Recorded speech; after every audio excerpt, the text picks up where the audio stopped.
Please be seated.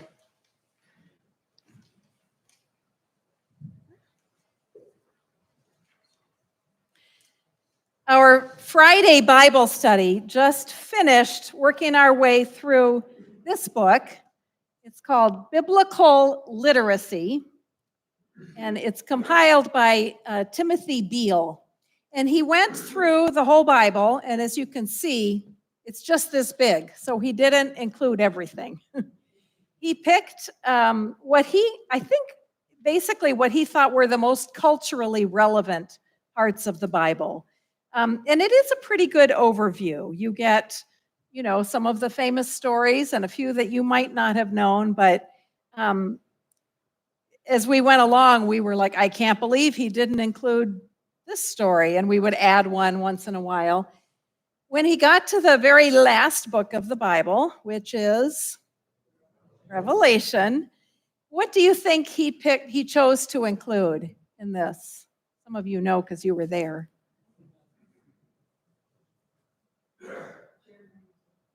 He included all of the kind of apocalyptic stuff, the dragons, and the kind of things that the Left Behind series kind of latched onto, right?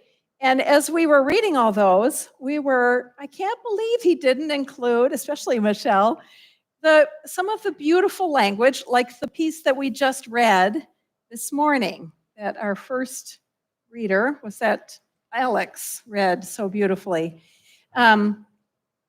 So just to fill you in on this book a little bit, some of the things he included in the back, a list of phrases that are in our common lexicon or are familiar, and they all have a biblical basis. Like, for instance, forbidden fruit, which comes from Adam and Eve, right? Or I wrote a couple of these down. Oh, the writing on the wall. You hear that expression, he could see the writing on the wall, from the book of Daniel, where the hand miraculously writes this, many tekel parsons, you are weighed in the balance and found wanting. And then there's for everything there is a season. Of course, that's from Ecclesiastes, and a time for every purpose under heaven. So there's a lot of the Bible that's in our lives. And I kind of like to think that this part is too, this beautiful reading from Revelation. We read it on All Saints Sunday every 3 years, and it comes up in Easter. And when's the other time you might hear this reading? Anybody know or want to guess? A funeral. Well done. Yeah. Because it is such a beautiful image of heaven. And to me, it's very moving. It is so vivid. There's details, the palm branches and the robed in white, and the countless multitudes, more than you could ever imagine or count or see. And the fact that they come from every tribe and language and people and nation, which is, to me, what the kingdom of God should look like, right? All the diversity of all of humankind is there. And there's what they hear, what they see, what they touch. You can feel the scorching heat. It's just very vivid to me, and beautiful and comforting. And one of the things I like best about it is that they are singing. In case you didn't know, I love to sing. And as you're listening to this, some of us probably hear these words and go, blessing and glory and power and honor and, I can't remember all the words, be unto him, or amen, which is the beautiful fugue that ends the beautiful oratorio of the Messiah. So it's just beautiful, but I love that image of the heavenly chorus breaking into song and worshiping God through song. And I know I've said this before on All Saints, but I always, when we get to the part of the Eucharist, when we say that we're joining with the angels and archangels and all the company of heaven, all of the saints who have gone before, joining us as we sing, Holy, Holy, Holy Lord. And I always have an image in my head of my loved ones who have gone into heaven and singing along with us, and maybe saying, I can't believe she chose this tune, or, oh, good, we're going to sing that tune. So All Saints is a time when that veil that separates heaven and earth is very thin. And maybe for some of us, it's always thin. But I think it is so wonderful and important that we have a specific time to honor and remember our dead, those who were here and who have gone before. And thank you for bringing all of these pictures. It is a beautiful, it's a beautiful sight. Many of these people were members of this church for many, many years. Some of them founded this church.